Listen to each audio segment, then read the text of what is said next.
wonder if you've ever had the experience where a friend gives you a book or learn about it through a podcast or something and start reading it and it's exactly the information that you need and it really resonates with you at the time of reading it. For me, that was Aldous Huxley's Perennial philosophy around 2 years ago. And I've finally gotten to sit down and edit his chapter on suffering.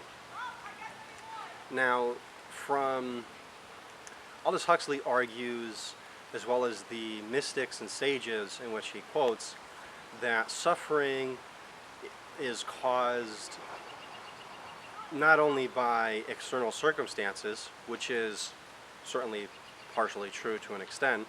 We suffer because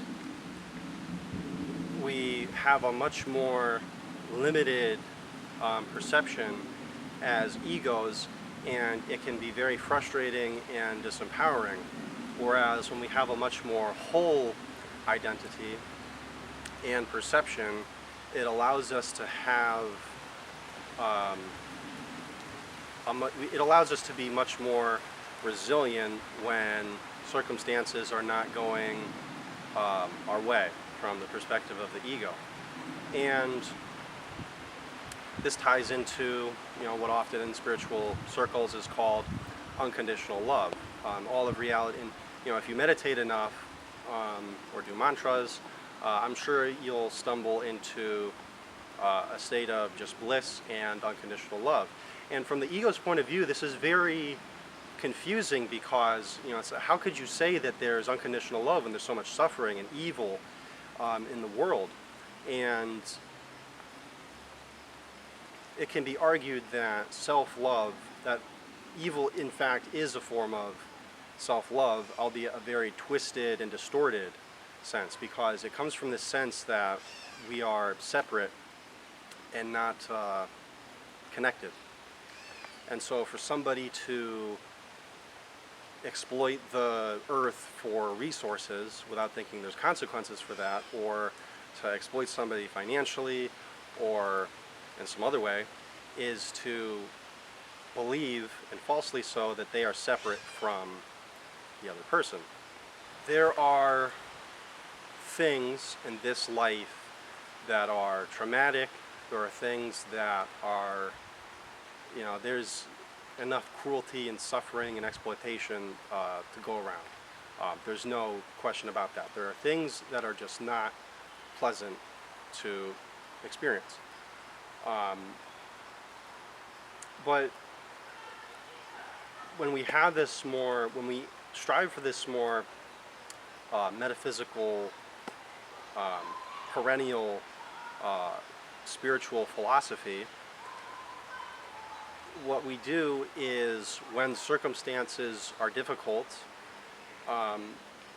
we do our best to see it as a learning opportunity. So something might be objectively awful and shitty, but in the back of our mind, it opens up a space to say, yes, this is difficult, but it's temporary. Everything's temporary. Success, fortune, misfortune, everything. It's all, and even our physical forms are ultimately temporary. And so too, this will pass. And we see these obstacles as ways to strengthen us and learning opportunities, as opposed to wallowing in resentment and jealousy and the ego drama, which of course I'm all too familiar with, the second strategy. I like the first strategy better, but it's a lot more of a difficult path to embody, and it's a process.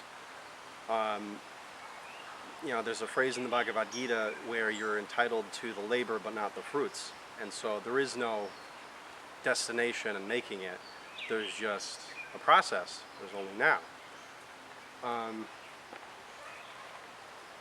But so I'll wrap this up and not go too much on a tangent. Here's the last paragraph of the chapter. The righteous man can escape suffering only by accepting it and passing beyond it, and he can accomplish this only by being converted from righteousness to total selflessness and God-centeredness. By ceasing to be just a Pharisee or good citizen and becoming perfect as your Father which in heaven is perfect. The difficulties in the way of such a transfiguration are obviously enormous, but of those who speak with authority, who has ever said that the road to complete deliverance was easy, or the gate anything but straight and narrow? So I think that's everything I wanted to discuss on this chapter of the Perennial Philosophy on suffering. The whole video, well, that doesn't sound like a happy camper. Maybe they should check out my video.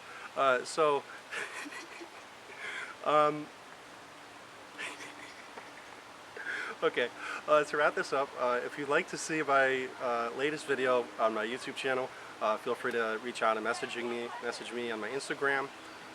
If there's any juicy metaphysical books, maybe I'll have a look at them and make them into a focus shift video in the future. Let me know in the comments. I can't get enough juicy metaphysical books. And yeah, I'm excited to keep creating content. I got a friend of mine who's going to be editing some videos, so I hope to be a bit more consistent with the content. But yeah, I wish you resilience in the state of any difficulties that you may currently face, no matter how mundane or enormous they may be.